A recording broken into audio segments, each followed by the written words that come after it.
Hi, it's me again with Corel Tips and Tricks. Pretty cool graphic that makes it look like a shadow and a light is shining on it. And if you do a couple of steps to make life easy, we're gonna, I didn't get the ball. Let me move everything out of the way. The ball is a fisheye, so it's got a bigger bounding box. Let's draw a 1-inch square. And this makes life a little easier when you do this. And we're going to set our nudge factor on 1 inch. Now, I'm going to bring in a yellow background just so I can see, because I'm going to take this first one and I'm going to control D and I'm going to move it over. And I'm going to turn that one black. And I'm going to turn this one, the background yellow.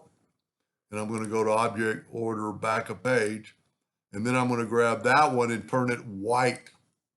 Now I'm going to select both these and take away the outline.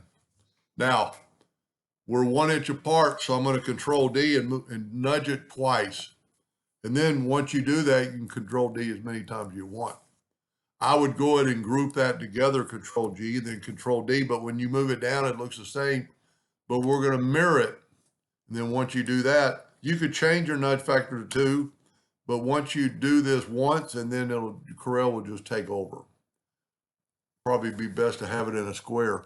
Now you have to group this together for this to work. We'll go ahead and hit P, put it in the center of the page. Let me back up here and move this thing out of the way a little bit more. Let me move it over here. All right, select both these and hit P, put it in the center. Well, I didn't see, I backed up where they weren't grouped. So let's group these together, control G. And you know what? We don't need the yellow box anymore, but we'll do it later. And I'm going to hit P to put that in the center of the page. Then take an ellipse and hit P and put it right in the center of the page. Then go to Effects and Lens Effect, and then pick Fisheye, and then make it bigger. Type in like 155. Well, let's go more than that. Let's go 185. You can actually go higher than that. Now, you've got to go frozen. I call it freezing it. And now we're going to set our nudge factor like on 12. And we're going to grab this and we're going to move it out of the way twice. And I'm going to go up to Object, Group, and Ungroup. Now I'm going to try to grab my red line. And if you look, I've got it. And then I'm going to control D and make a duplicate of that line. But let's make our nudge factor now just like a 1/2 inch, 0.5. So we're going to hit the plus key and move it over. And then take this one again and hit the control D or plus key and move it inwardly twice. That's going to give us kind of an inside and outside. I'm going to go ahead and break this line away. I'm going to take a black Smart Fill tool, and I'm going to fill that in, and then I'm going to nudge it over. You know what? Let me set my nudge factor back to 12, so we can put it right back. Let's move this over. Let's get rid of these lines. See, I just made a little crescent.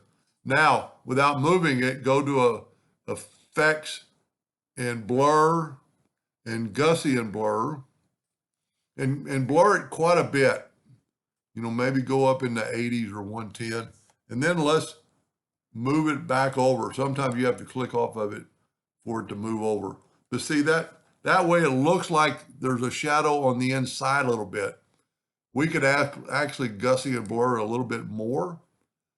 Let's go back to Effects, Blur, Gaussian Blur. And this is your personal preference. Let's step it up a little bit more. We just want a little bit of a shadow. Now, I'm going to take I used to have trouble figuring out how to separate one of these lines. Well, I'm not going to separate it. I'm just going to take a circle, and I'm going to go ahead and, you know what, let's put it up here this time. Let's fill it in with white and take away the outline, and then go back to Effects, Blur, and Gaussian Blur this white, And look at that. And I would go pretty strong on that because you don't want it too over. Well, you want a little bit of a light effect. So it looks like there's a light shining on that cube. And you could do some of the other ones too. But doesn't it look like a shadow? Now let's group it all together and let's move it back to the ball or to the square. And if you look at that, it looks pretty good. I think my first one looks a little better. I have, maybe I went to 200 on the fisheye.